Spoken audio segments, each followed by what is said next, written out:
할렐루야. 저는 오늘 본문의 말씀을 통해서 어린아이의 일을 버렸노라 라는 제목으로 함께 말씀을 나누려고 합니다. 오늘 본문의 말씀은 모든 그리스도인들이 사랑하고 또 감동을 받은 사랑장이라고 별명을 갖고 있는 고린도전서 13장에서 바울은 사랑에 대한 정의를 말씀하면서 마지막에 이 바울은 우리에게 그 사랑에 대한 경험과 또 사랑에 대한 모든 것들을 말하면서 선언적으로 이렇게 말씀하고 있습니다. 그래서 오늘 고린도전서 13장 11절을 공동 번역으로 다시 한번 읽어보도록 하겠습니다. 시작. 내가 어렸을 때에는 어린이의 말을 하고 어린이의 생각을 하고 어린이의 판단을 했습니다. 그러나 어른이 되어서는 어렸을 때의 것들을 버렸습니다. 아멘. 요즘 우리가 성경 읽고 나서 아멘이라는 말이 굉장히 줄어든 것 같아요. 이 날씨 탓도 있는 것 같아요. 그죠? 다시 한번 읽겠습니다. 우리 고린도전서 13장 11절 시작. 내가 어렸을 때에는 어린이의 말을 하고 어린이의 생각을 하고 어린이의 판단을 했습니다. 그러나 어른이 되어서는 어렸을 때의 것들을 버렸습니다. 아멘. 이 고린도 교회 문제 중에 하나가 뭐였냐면 은사에 관한 것이었습니다. 교회의 영적인 은사를 받은 이들이 많아졌습니다. 방언도 하고 예언도 하고 참 말들은 잘합니다. 그런데 문제는 그것으로 인해서 교회가 교만해지게 되고 분쟁이 일어나게 되었다는 것입니다. 자신이 받은 은사가 더 귀중하다고 더 소중하다고 주장하면서 교회 안에서 다툼이 일으켰습니다. 신령한 말을 하지 못할 때에는 다툼이 없었는데 신령한 말을 하면서 오히려 성령의 은사를 받은 후에는 교회가 더 시끄러워진 거예요. 그리고 바울은 고린도 교회 성도들을 향해서 이런 고린도 교회 성도들을 가리켜서 육신적 그리스도인들이라고까지 말씀을 한 것입니다. 그래서 고린도전서 3장 1절 현대인의 성경으로 한번 읽겠습니다. 시작. 형제들이여, 나는 여러분에게 영에 속한 사람에게 말하듯이 말하지 않고 육에 속한 사람들에게 말하듯이 말할 수밖에 없었습니다. 여러분은 그리스도 안에서 아직 어린아이에 지나지 않기 때문입니다. 아멘. 고린도 교회 성도들을 볼 때 그들은 예수 그리스도를 구주로 영접했으나 아직도 단단한 식물을 먹지 못하고 칭얼대는 미숙아의 어린아이에 지나지 않았다고 말씀합니다. 그래서 육에 속한 사람에게 말하든 말할 수밖에 없다고, 그래서 예수 그리스도 안에서 아직 어린아이에 지나지 않았다고 그 말씀을 하고 있습니다.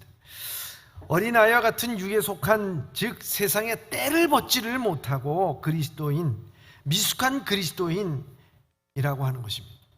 성숙한 그리스도인, 장성한 그리스도인이 된다는 것은 시간이 지나면 해결될 일이 아닙니다. 20년, 30년 신앙생활을 해도 아직 자기 자신조차 부인하지 못하여서 어린 아이로 살고 있는 분들이 있습니다. 그렇다고 해서 부흥회를 쫓아다니고 신령한 은사를 받았다고 해서 해결되는 것은 아닙니다. 훈련을 받고 지식이 풍부해지고 헌신적인 사람이 됐다고 해서 해결되는 것도 아니라고 바울은 말씀하고 있습니다. 왜냐하면 오늘 고린도전서 13장 1절 2절에 보면 사람이 할 수 있는 아름다운 신령한 말을 대해서 말하고 있습니다. 그것은 사람의 방언, 천사의 말, 그리고 예언의 신령한 말, 우리가 이러한 말들을 하는 사람들을 보면 참 성숙하고 장성한 사람이라 이렇게 이야기할 수가 있는데, 사실은 사도 바울은 이야기하기를 사랑이 없으면 그것은 울리는 꽹과리와 같고 소음이 될 수밖에 없고 그건 미숙한 신앙일 수밖에 없다, 이렇게 말씀하고 있는 거예요. 기도를 많이 한 사람, 마치 하나님이 자신에게 계시를 준 것 같이 그런 예언을 하는 사람일지라도 산을 옮길 만한 믿음이 있다 하더라도 사랑이 없으면 아무 의미가 없다, 이제 이렇게 말씀하고 있습니다. 뿐만 아니라 구제를 하고 자신 몸을 불사를지라도, 불교에서도요 소신공양이라는 게 있어요. 자기 몸을 불태워가지고 공양한다, 이런 말이 있습니다. 그렇게 한다 할지라도 사랑이 없으면 아무 유익이 없다고 말씀하고 있습니다.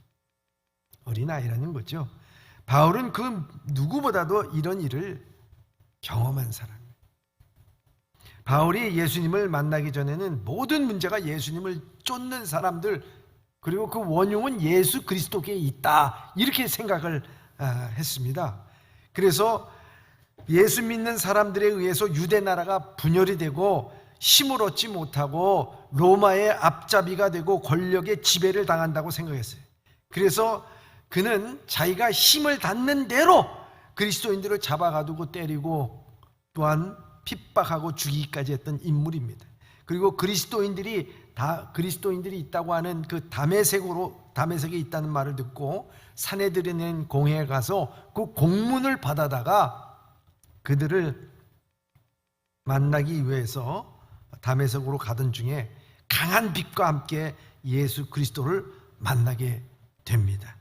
그는 앞을 보지 못하고 엎드려졌습니다. 그래서 그는 묻습니다. 당신이 누구십니까?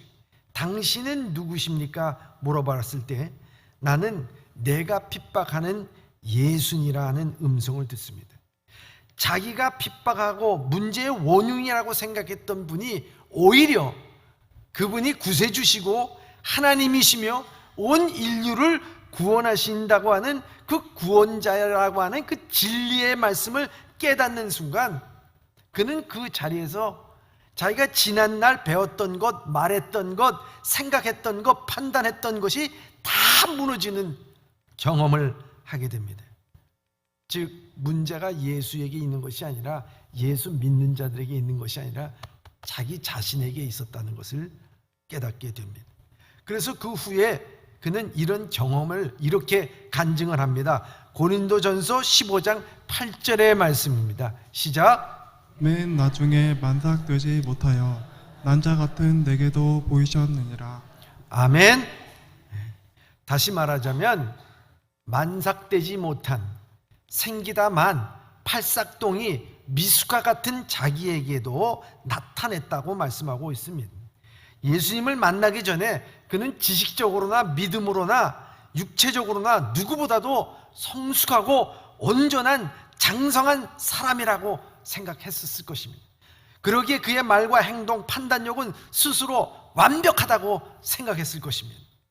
그런데 예수님을 만나고 나니 내 자신이 어떤 사람이었느냐? 팔싹동이에요. 미숙아야, 미숙아. 여러분들 여기 계신 분들 중에 자기 자신이 미숙아라고 생각한 사람이 어디 있겠어요? 팔싹동이라고 생각한 사람이 어디 있겠습니까?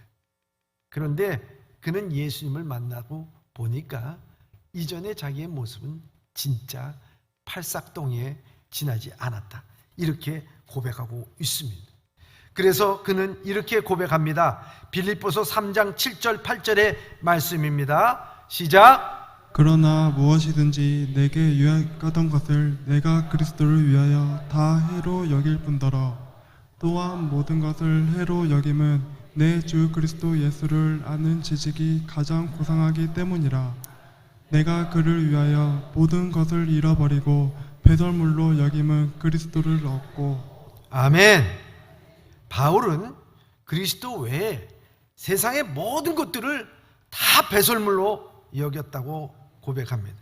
그는 가말리아 학파에서 최고의 석학이었고 바리새인 중에 바리새인이었고 나면서부터 로마 시민이었습니다. 히브리인 중에 히브리인이었고 자랑할 만한 구석이 한두 가지도 아니었습니다. 근데 이 모든 것들을 이 바울은 배설물처럼 헌신짝처럼 버렸습니다. 여러분, 자기가 한평생 쌓았던 것, 예수 믿으면서 그게 아무것도 아니라고 하는 것을 우리가 눈물을 흘리면서 아까워도 버려도 그것이 내 간증이 될 터인데 눈물 흘릴 조차도 없는 그야말로 배설물과 같은 것이고 오히려 해로 여겼다고 하면서 그 모든 것들을 다 주저함 없이 버렸고 예수의 사랑을 깨달았다라고 하는 말씀을 하게 됩니다. 그 모든 것을 버릴 수 있었던 것은 바로 그 중심에는 예수의 사랑이 있었다는 것을 말씀하고 있습니다. 그래서 에베소서 3장 8절에 이렇게 말씀하고 있습니다. 시작. 모든 성도 중에 지극히 작은 자보다 더 작은 나에게 이 은혜를 주신 것은 측량할 수 없는 그리스도의 풍성함을 이방인에게 전하게 하시고. 아멘. 그는 자기가 가장 성도 중에 작은 자, 나중에는 자기는 죄인 중에 괴수라고 얘기하면서 나에게 이 은혜를 주신 것은 측량할 수 없는 그리스도의 풍성함이라고 말씀하고 있어요. 즉 하나님의 사랑이 자기에게 풍성하게 임했다고 하는 것을 고백하고 있는 것입니다. 그 풍성함을 깨달을 때 그는 비로소 어른이 되었다라고 하는 것을 말씀하고 있습니다. 예수 믿기 전에 그는 미숙아였어요. 그런데 예수 믿고 나 하나님의 풍성한 사랑을 깨닫고 풍성한 은혜를 깨달으니까 그때야 비로소 내가 어른이 되었고 장성한 신앙인이 됐다는 고백을 하는 것입니다. 나무는 꽃을 버려야 열매를 맺고 강물은 강을 버려야 바다에 이른다는 말이 있습니다. 어린 아이 쪽의 생각을 버려야 어른 같은 생각하고 어렸을 때 하던 말을 버려야 어른스러운 말을 하게 됩니다. 그렇습니다. 우리는 예수 그리스도를 만나기 전, 아니 그 사랑을 깨닫기 전에는 말하는 것이나 생각하는 것이나 판단하는 것이나 다 어린 아이와 같았다는 것입니다. 장성한 사람의 척도는요, 신체적으로 그 변화가 있는데 있지 않습니다. 지식에 혹은 경험에 있지 않습니다. 우리가 장성한 사람이라고 하는 기준은 그 사람이 예수 그리스도를 진정으로 만났는가, 예수 그리스도의 사랑을 깨달았는가, 거기에 있다는 거예요. 예수 그리스도의 진정으로 만나지 못했다면 우리는 아직 육체적으로 성장을 했다 하더라도, 내가 세상에 지식을 많이 터득했다 하더라도, 내가 높은 지혜에 있다 하더라도, 내 판단력이 얼마 정도 내가 있다 하더라도 그건 어린아이, 미숙아에 불과하다는 것입니다. 왜? 바울이 그렇게 했으니까요. 바울은 그걸 깨달은 겁니다. 바울이 또한 자랑할 것이 많이 있어도 예수 그리스도를 만나기 전에 한갓 자기의 자랑은 자존심을 내면서 사단의 앞잡이 노릇을 한과 같은 존재였습니다. 그러나 예수님을 만난 바울은 은혜의 사람이 됐습니다. 사랑의 사람이 됐다 하는 것입니다. 장성한 사람이 되었습니다. 그리고 그는 오늘 예수를 믿는 모든 사람에게도 장성한 그리스도인이 되기 위해서 우리는 예수를 만나 세 가지를 버려야 된다고 오늘 이 본문의 말씀에 우리에게 말씀하고 있습니다. 사랑하는 예범의 성도 여러분, 여러분들 예수 믿고 장성한 사람이 되고 어른이 되었습니까? 오늘 이 본문의 말씀을 통해서 우리는 어른으로서 또한 장성한 사람으로 살아가야 될 줄 믿습니다. 오늘 본문의 말씀 가운데 세 가지를 버리라는 게 뭘까요? 첫째입니다. 첫째, 어린 아이와 같은 말을 버려야 합니다. 어린 아이와 같은 말을 버려야 된다고 말씀합니다. 고린도전서 13장 11절의 말씀입니다. 시작. 내가 어렸을 때에는 말하는 것이 어린 아이와 같고. 내가 어렸을 때 말하는 것이 어린 아이와 같다는 거예요. 성경은요, 성숙한 그리스도인의 척도를 말할 때 그 사람의 말에 비중을 둡니다. 말은 그 사람의 마음에서 나오기 때문에 성숙한 사람은 그리스도의 사랑이 그 마음에 가득한 사람은요, 사랑을 말하게 돼요. 하나님의 은혜를 말하게 돼요. 예수를 만나기 전에는 무슨 말을 했는지 모르지만 우리가 예수님을 만나 하나님의 사랑을 깨달았다면 세상적인 말을 하지 말아요. 어린아이의 말을 버려야 된다는 것입니다. 우리가 그리스도인으로 성숙한 삶을 살려면은, 성공된 생애를 살려면은 혀를 잘 다스려야 돼요. 그 혀를 잘 다스린다는 것은 말을 잘 절제하는 것입니다. 청산 유수처럼 말하는 것이 아닙니다. 말은 어디서 나오느냐? 마음속에서 생각하는 대로 나오게끔 되어 있어요. 그래서 속에서 선을 쌓은 선에서 선이 나오고 악을 쌓으면 악이 나온다고 마태복음 12장 34절에 우리에게 말씀하고 있습니다. 사람의 입으로 들어가는 것이 더러운 것이 아니라 사람의 입에서 나오는 것이 더러운 것이라고 그랬어요. 왜? 나오는 것이 그 사람의 마음이 악독하기 때문에 악한 말이 나오게끔 되어 있다, 이렇게 말씀하고 있습니다. 마가복음 7장 21절에 말씀하고 있습니다.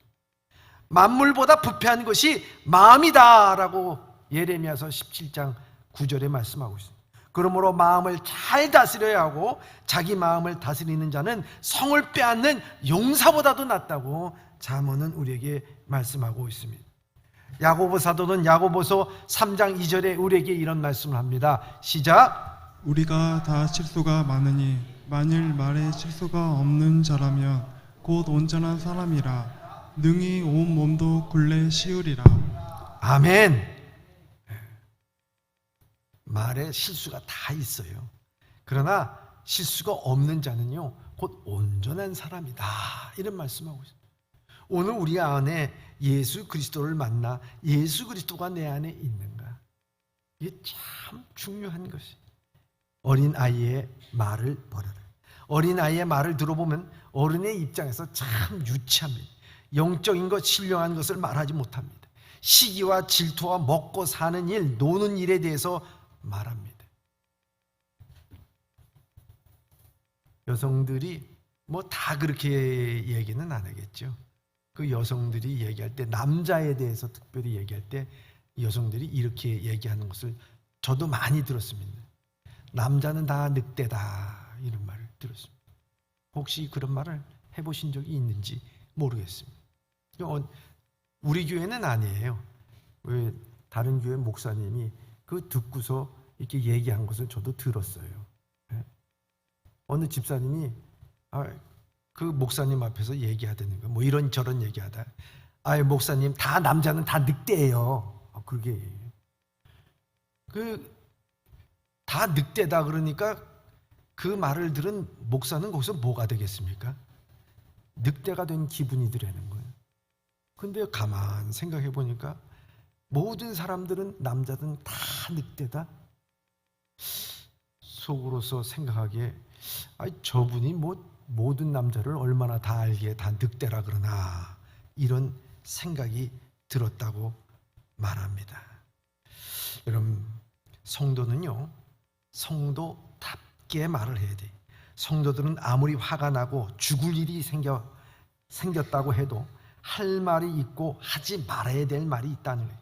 장성한 사람은 어린아이의 말을 버렸다고 합니다. 근데 한편 온천에 간 그 장로님과 권사님 부부가 있었다는 거예요. 이 기왕에 온천에 갔으니까 목욕 시간을 길게 갖기로 합의를 했답니다. 그래서 2시간 동안 하기로 약속하고 들어갔습니다. 근데 남자 장로님은 1시간 하고 나왔습니다. 원래 남자는 빨리 하고 나오게 돼 있어요. 근데 여자는, 권사님은 2시간이 지나도 안 나오더랍니다. 3시간이 지나서야 나왔는데 얼마나 세게 밀었는지 얼굴이 빨개져가지고 나오게 되었습니다.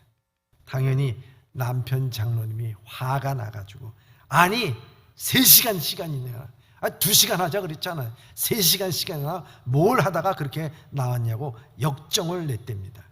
그러니까 그 아내 권사님이 차근차근 소근소근하게 이렇게 이야기하더랍니다. 장로님, 남자는 흙으로 만들었기 때문에 너무 오래 있으면 다 풀어져요. 근데 여자는 뼈로 만들어서 뜨거운 물 속에서 푹 고아야 제대로 진액이 나옵니다. 난 당신의 뼈 아니요? 우리 시원한 거 먹으러 갑시다. 그러니까 그럽시다. 그거 끝난 거예요. 근데 여러분들 생각하기에 설교 그만하라는 것 같아요.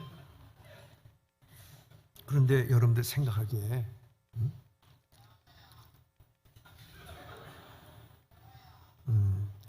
누가 좀 그 전화기를 잘 좀 조절을 해줘요. 잘못된 것 같아요. 그렇게 해서 한마디 하니까 그냥 모든 것이 다 사라지더랍니다. 여러분, 우리가 말을 어떻게 하느냐가 참 중요해요. 어린아이의 말 우리가 버려야 됩니다.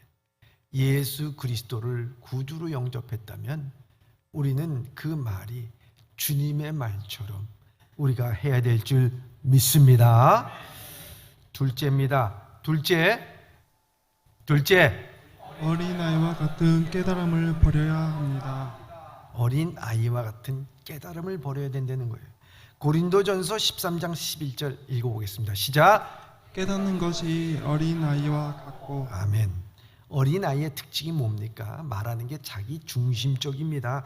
요즘 영악한 아이들은 아버지는 돈 벌어오고 어머니는 밥을 주는 사람, 집에 있는 것은 전부 자기 것이라고, 자기밖에 모릅니다. 사탕이나 돈을 주면 자기를 사랑하는 줄 압니다. 사탕이 먹고 싶은데도 안 주면 자기를 미워한다고 생각합니다. 생각의 폭이 좁습니다.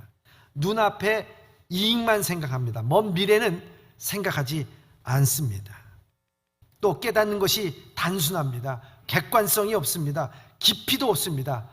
그러니 장성한 후에 어린 아이의 일을 버립니다. 자기의 중심의 생각을 버립니다. 깨닫는 것이 깊어지고 생각하는 것이 폭이 넓어집니다. 다른 사람을 배려할 줄 압니다. 남을 위하여 자기를 희생할 줄도 압니다. 이것이 성숙입니다. 장성한 사람이 되면 어린 아이의 일을 버린다는 거예요. 사도 바울도 자기 나름대로 매우 합리적인 사람이었습니다. 학문에서나 종교적인 열심이 많았습니다. 무슨 일이든지 완벽을 추구하던 사람이었습니다. 하나님에 관한 신학적인 지식도 많았습니다. 그런데 그 많은 율법과 지식으로 모든 사람들을 판단했습니다. 하나님에 대한 열심으로 교회를 받겠습니다. 그러다가 그리스도를 알고 난 후에 소중했던 것들이 무용지물임을, 쓰레기 같은 것들인 것을 깨달았습니다. 자기가 자랑하던 은사들이 다 쓰레기임을 깨달았습니다. 자기가 자랑하던 그것들이 그리스도를 얻는데 오히려 방해된다고 하는 것으로서 깨달았습니다. 그러니 저절로 버리게 됐습니다. 이처럼 온전한 것이 오면 부분적인 것은 의미가 없어지는 것입니다. 사람이 장성하게 되면 어린 아이의 일을 버리게 됩니다. 하나님의 사랑을 알면 그 사랑이 얼마나 깊은지, 얼마나 넓은지, 얼마나 높은지 그것을 깨닫게 됩니다. 그래서 바울은 에베소서 3장 18절 19절에 이렇게 말씀하고 있습니다. 시작. 능히 모든 성도와 함께 지식이 넘치는 그리스도의 사랑을 알고 그 너비와 길이와 높이와 깊이가 어떠함을 깨달아 하나님의 모든 충만하신 것으로 너희에게 충만하게 하시기를 구하노라. 아멘. 여기 보면 성도와 함께 그 그리스도의 사랑을 안다면은 그 넓이와 깊이와 높이와 그 모든 것에 대해서 깨달아 하나님의 충만한 것으로서 충만해지게 된다는 것이, 장성하게 된다는 거예요. 여러분, 사랑은 오래 참습니다. 어린아이가 오래 참습니까? 사랑은 온유합니다. 어린아이가 온유합니까? 사랑은 시기하지 않습니다. 어린아이들이 얼마나 시기심이 많습니까? 사랑은 자랑하지 않습니다. 어린아이들은 얼마나 자기를 자랑하기 좋아합니까? 사랑은 자기 유익을 구치 않습니다. 어린아이들은 자기 유익을 구합니다. 사랑은 성내지 않습니다. 어린아이들은요, 자주 성내요. 배고프다고 성내고 힘들다고 성을 잘 냅니다. 사람들은 모든 것을 참고 모든 것을 믿고 모든 것을 바라고 모든 것을 견딘다고 말합니다. 그러나 어린이들은 결코 그럴 수 없습니다. 이러한 사랑을 실천한 능력이 없기 때문에 미성숙한 겁니다. 그러므로 장성한 사람이 된다는 것은 사랑의 사람이 되는 것이요, 장성한 사람은 오래 참습니다. 온유합니다. 시기하지 않습니다. 남을 축복할 수 있습니다. 모든 것을 참고 모든 것을 견딥니다. 성숙한 사람은 사랑을 실천하는 사람입니다. 남의 눈에 눈물 내게 하면서 자기는 행복할 수 있다고 생각하는 사람은 참 유치한 사람입니다. 성숙한 사람은 남을 배려합니다. 자기의 불행을 남 탓으로 돌리지 않습니다. 성숙한 사람은 온전한 사랑을 실천하는 사람입니다.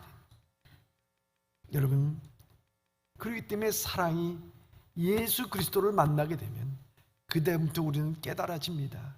하나님의 사랑의 그 넓이와 깊이와 높이, 측량할 수 없는 하나님의 사랑을 받아 그것이 얼마나 귀한 일인가. 달라지는 것이요, 깨달아지는 것이 달라지는 것입니다. 기도원의 부흥에 가서 강선 목사님이 거기 있는 성도들에게 이렇게 물어봤대요. 여러분, 다시 태어나도 현재 남편과 다시 결혼할 사람이 있으면 손들어 보세요. 한 집사님이 손들으셨어요. 대단합니다. 아무도 손을 안 들더래요. 지금 남편 다시 결혼할 사람 손들어 보세요. 아무도 손들어. 근데 할머니 한 분이 손을 번쩍 들더래요. 그래서 강사가 웃으면서 물어봤답니다. 영감님이 그렇게 좋으세요? 물어보니까 이 할머니가 대답합니다. 그놈이다, 그놈이요. 여러분, 살다 보니까 다 그분입니다. 하나님께서 고쳐서 쓰는 거지, 한평생 살다 보니까 뭐 특별한 사람이 있습니까? 다 거기입니다. 하나님의 사랑을 알면 우리는 다 하나님 앞에서 그만한 사람들입니다. 바울은 한때 자신이 뭐가 된 줄을 알았어요. 그 어린 시절입니다. 근데 버렸어요. 그래서 율법이 있는 사람에게는 율법이지, 율법 없는 사람은 율법 없는 사람처럼, 또 약한 사람에게는 약한 사람처럼, 강한 사람에게는 강한 사람처럼 모든 사람의 모든 모양이 됐다는 거예요. 이게 뭐 자기 자신 없이 모든 사람을 맞췄다는 것이 아니라 그 중심에는 목적이 있는데, 그게 목적이 뭐냐? 한 사람이라도 더 하나님의 자녀로서 얻기 위해서. 그래서요, 복음 전하는 사람들은 벨도 빼고 자존심도 빼고 다 빼는 거예요. 그냥 맞춰주는 거예요. 그래서 하나님의 자녀가 되게 하기 위해서. 그래서 고린도전서 9장 22절에 보면 내가 여러 사람의 여러 모습이 된 것은 아무쪼록 몇 사람에도 구원하고자 함이니 말씀하고 있어요. 그렇습니다. 바울은 하나님의 사랑을 깨달으면서 어린아이의 깨달음을 버렸어요. 그 유치한 것을 버려요. 자존심으로 살지 않았습니다. 손해보는 것으로 살지 않았어요. 여러분, 그의 목적은 무엇이냐? 오직 그리스도만이 존귀케 되는 것이 그 삶의 목적이었습니다. 그렇기 때문에 얼마나 깨닫는 것이 깊고 넓었는지 모른다는 거예요. 모든 사람을 품을 수가 있었다는 것입니다. 사랑하는 예범의 성도 여러분, 여러분들도 예수 그리스도를 만났다면, 그 사랑이 내 안에 있다면 오늘 우리가 깨닫는 것이 어린아이의 깨달음을 버리시며 하나님의 영광과 목적을 위해서 늘 깨닫는 삶을 살아가기를 주님의 이름으로 축원합니다. 마지막으로 셋째입니다. 셋째, 어린아이와 같은 판단을 버려야 합니다. 어린아이와 같은 판단력을 버리라고 말씀하고 있습니다. 오늘 본문의 말씀 11절 공동번역으로 한번 읽겠습니다. 시작. 어린이의 판단을 했습니다. 그러나 어른이 되어서는 어렸을 때의 것들을 버렸습니다. 아멘. 어린이의 판단을 했습니다. 그러나 어른이 되어서는 이거 버렸다는 거예요. 시편 72편 1절에 솔로몬은 그 왕위에 올랐을 때 기도문을 보면 이렇습니다. 시작. 하나님이여 주의 판단력을 왕에게 주시고 주의 공의를 왕의 아들에게 주소서. 아멘. 여러분, 솔로몬은 하나님이여 주의 판단력을 왕에게 달라고 말씀하고 있습니다. 왕에게 하나님의 판단력을. 여러분, 하나님의 판단력을 왕에게 달라고 하는 것은 뭘까요? 여러분, 하나님의 판단력이 내 머릿속에 있기 원한, 내가 하나님이 되겠다는 걸까요? 아닙니다. 하나님께 판단력을 맡기겠습니다, 이 말씀을 한 거예요. 신앙과 믿음 가운데. 그런데 어린아이의 판단력은요, 어디에 있습니까? 자기에게, 자기 중심. 또 이 판단력이 남에게는 참 잘 듣습니다. 그래서 가치 판단을 못합니다. 잘못되어도 내 편이라고 생각하면 그대로 따릅니다. 남편 판단의 기준이 없습니다. 그래서 내 편만 따집니다. 그래서 어린아이들은요, 내 편이면 좋은 편, 상대편은 뭐예요? 나쁜 편. 이렇게 돼 있어요. 바울은 자신의 판단이 옳았다고 생각하지만 예수님을 만나고 나니 자신의 판단하고 행했던 것이 얼마나 어리석고 어린아이와 같은 판단을 하고 살았나 하는 생각이 들었습니다. 그래서 모든 일, 판단을 이제 하나님 앞에 맡겼어요. 그래서 고린도전서 4장 5절에 이렇게 말씀하고 있습니다. 시작. 그러므로 때가 이르기 전 곧 주께서 오시기까지 아무것도 판단하지 말라. 그가 어둠에 감추인 것들을 드러내고 마음의 뜻을 나타내시리니 그때 각 사람에게 하나님으로부터 칭찬이 있으리라. 아멘. 여러분, 어리석은 사람은요 자기 잣대로 잘 판단해요. 이 사람은 어떻고 저 사람은 어떻고 그 사람은 어떻고. 여러분, 아무것도 판단하지 말라는 거예요. 그 사람이 어떤 사람인지 우리는 잘 몰라요. 하나님께서 판단하시리라. 이것이 중요한 것입니다. 하나님의 판단에게 맡기는 것입니다. 여러분, 그 아홉의 변명이라는 글이 있습니다. 누가복음 17장에 보면은 예수님께서 12문둥병자를 고쳤어요. 근데 그 중에 한 명만이 돌아와서 하나님 앞에 감사를 했습니다. 근데 나머지 9명이 왜 못 돌아왔느냐에 대해서 가상적으로 쓴 글입니다. 9명 중에서 첫째 사람은요 의심이 많은 사람이었습니다. 그래서 이 사람은 자신의 문둥병에서 나았다고는 하지만 믿을 수가 없었습니다. 그래서 검사에게 정밀 검진을 받기 위해서 주님 앞에 오는 것을 잊어버렸습니다. 둘째 사람은 아주 신중한 사람입니다. 이 병이 이 순간에 나은 것 같지만 며칠 후에도 재발이 날지 모르니까 한번 기다려보자 하면서 주님 앞에 오지 못했다는 거예요. 셋째 사람은 자신의 병이 너무 쉽게 나온 것을 보며 나 이거 문둥병 원래 아니었던 것 아니야? 이거 피부병 아니었어? 그러면서 자기 자신을 너무 쉽게 생각했습니다. 넷째 사람은 내 나은 병 나을 때가 돼서 나은 거라고 생각했습니다. 예수님이 기적의 역사를 자연현상으로 해석하려는 사람입니다. 예수를 믿는 사람 중에도 보면 병 낫기 위해 열심히 기도해놓고 병 나을 때가 돼서 나았다고 생각하는 사람들이 참 많습니다. 다섯째 사람은 이런 일을 예수만 할 수 있는 것이 아니라 유명한 선지자나 랍비들도 할 수 있는 일이라고 생각하였습니다. 오늘날에도 보면 예수를 믿고 구원받고 축복받는 것이 아니라 다른 유명한 사람들의 이야기를 듣고 자기 자신이 구원받을 수 있다고 생각하는 사람들이 많습니다. 여섯째 사람은 지나치게 예의를 지킨 사람입니다. 주의 은혜를 감사해요. 살해를 해야 되는데 지금 빈손이니까 다음에 드릴 것을 준비하면서 가야겠다라고 생각한 사람입니다. 일곱 번째 사람은 전답과 부동산이 그대로 있나 확인하러 갔다는 거예요. 여덟째 사람은 헤어졌던 가족과 자녀들과 아내와 부모를 만나야겠다고 간 사람이라는 거예요. 마지막 아홉째 사람은 예수님의 역사를 수고한 것으로 평가하려 했던 사람입니다. 예수께서 해준 일이 무엇인가? 특효약을 준 것도 아니고 손을 대고 안수해 준 것도 아닌데 뭐 그러니 예수께 감사할 필요가 뭐가 있겠나 하고 가지 않았답니다. 그러나 마지막 사마리아 사람만 예수님께 달려와서 감사의 사례를 했습니다.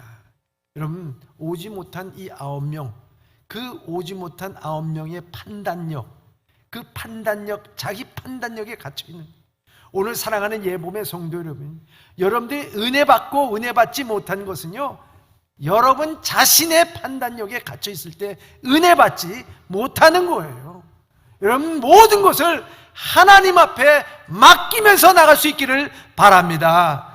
어렸을 때는요 그것을 몰라요. 판단력이 없어. 그냥 남의 얘기 내 편, 네 편 가르면서 그런 얘기 하는데 여러분 하나님 앞에 모든 것을 맡기면서 우리가 살아가요. 얼마나 중요한지 모른다 하는 것입니다.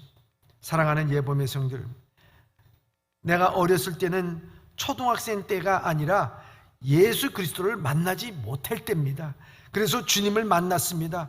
옛날의 말과 생각과 판단력이 변했습니까? 거룩한 말과 하나님의 영광을 위한 생각, 그리고 그 판단을 주님 앞에 맡기면서 감사하며 살아가고 있습니까? 여러분, 우리는 이제 이 말씀을 들은 대로 우리 안에 계신 예수 그리스도가 계시다고 하면 우리는 말과 생각과 판단력이 변하여서 장성한 사람으로서 하나님의 은혜를 맛본 사람으로서 살아가기를 주님의 이름으로 축원합니다. 저는 이 말씀을 생각하면서 또 우리 성도들과 함께 찬양을 부르고 싶었습니다. 제가 이게 매주 이 말씀을 듣고서 전하고 나서 함께 찬양을 하는 것은요, 그 이유는 다른 것이 아니라 들은 여러분들과 제가 그저 듣고 끝나는 것이 아니라 함께 피드백을 하면서 이 찬양을 통해서 우리가 마무리를 짓고 싶은 그 심정으로 이 말씀을, 이 찬양을 드리는 것입니다. 오늘 우리 사랑에 대해서 말씀을 들었습니다. 장성한 사랑, 그 사랑 얼마나 하는 그런 복음송가입니다. 다 표현 못해도 나 표현하리라, 다 고백 못해도 나는 고백하리라, 다 알 수 없어도 난 알아가리라, 다 닮지 못해도 난 닮아가리라. 그 사랑 얼마나 아름다운지, 그 사랑 얼마나 부욕해 하는지 하는 이 찬양입니다.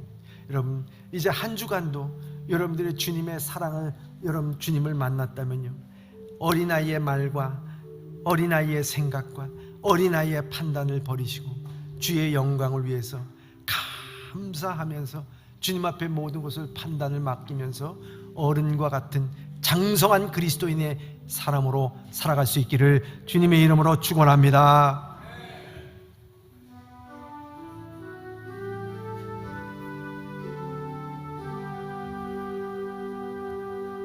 다 표현 못해도 나 표현하리라, 다 고백 못해도 나 고백하리라, 다 할 수 없어도 나 알아가리라, 나 닮지 못해도 나 닮아가리라, 다 표현 못해도 나 표현하리라, 다 고백 못해도 나 고백하리라, 다 할 수 없어도 나 알아가리라, 나 닮지 못해도 나 닮아가리라. 그 사랑 얼마나 아름다운지, 그 사랑 얼마나 날 부욕해 하는지, 그 사랑 얼마나 크고 놀라운지를, 그 사랑 얼마나, 우리 다 같이 두 손 들고 그 사랑 얼마나 아름다운지 고백하며 찬양하겠습니다. 그 사랑 얼마나 아름다운지,